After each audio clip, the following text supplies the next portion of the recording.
அனைவருக்கும் அன்ஷிகாவின் அன்பான வணக்கம். நான் இன்று உணவே மருந்து என்ற தலைப்பை பற்றி பேச போகிறேன். மாமா உணவே நம் மருந்தாக இருந்தோமே சிறந்து, மெதுவாக மறந்தோமே மருந்தே நம் விருந்து. நம் உடலின் சக்தி உற்பத்தியாவதற்கும் உடல் உறுப்புகள் ஆரோக்கியமாக இருப்பதற்கும் உணவு மிக அவசியம். காலை உணவை பேரரசர் போலவும், மத்திய உணவை அரசர் போலவும், இரவு உணவை கஞ்சன் போலவும் சாப்பிட வேண்டும். உணவே மருந்து, மருந்தே உணவு. உடலை வளர்த்தேன் உயிர் வளர்த்தேனே என்றார் திருமூலர். ஆமாம், எப்படி உணவு மருந்தாகும்? என்னுடைய விருப்பம் ஒவ்வொருவரும் இயற்கையோடு இணைந்து வாழ கற்றுக்கொள்ள வேண்டும். அறுசுவை உணவுகளான இனிப்பு, புளிப்பு, துவர்ப்பு, காரம், கசப்பு, கார்ப்பு இவையெல்லாம் சேர்ந்த உணவு. பசித்து புசித்தல் மற்றும் உடற்பயிற்சி இவையாவும் முன்னோர்களின் வாழ்வியல் முறையில் சேர்ந்திருந்தது.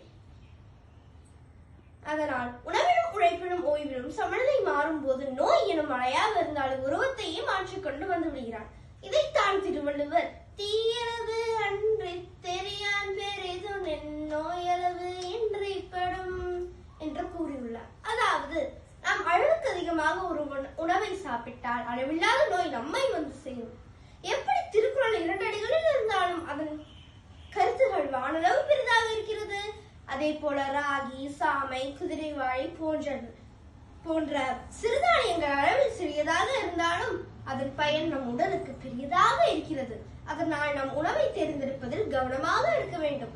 உதாரணமாக பூண்டு நம் இதய ஆரோக்கியத்திற்கும், இஞ்சி நம் வாந்திக்கும், மிளகு நம் தொண்டை வலிக்கும், மஞ்சள் நம் நோய் எதிர்ப்பு சக்திக்கும் நல்லது. இதைத்தான் நம் பள்ளிகளில் கூருணி கோபுரம் என்று சொல்லிக் கொடுக்கிறார்கள்.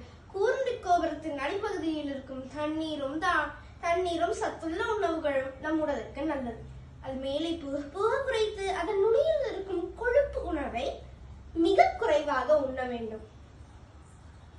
இதை கடைபிடிக்காவிட்டால் நம் உடல் பருமனாகி உடலின் சக்தி குறைந்துவிடும். அதனால் உணவை மருந்தாக்கு, உடலை இரும்பாக்கு.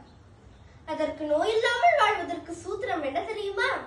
அதிகாலைகளில் ஆகாயத்தோடு இருதயம் துடிக்க விட ஈர அழுத்தி பழுத்தை, உடல் வியர்வைகளை ஊழை சிதை ஒரு எருது போனட ஏழை போனும், ஐம்புடன் சுருக்கு ஒதுக்கி விட சோம்பல், ஓட்டம் போனடா ஓட்டகம் குறை. இதனை கடைபிடித்து நாம் நோய் இல்லாமல் வாழ்வோம். நன்றி.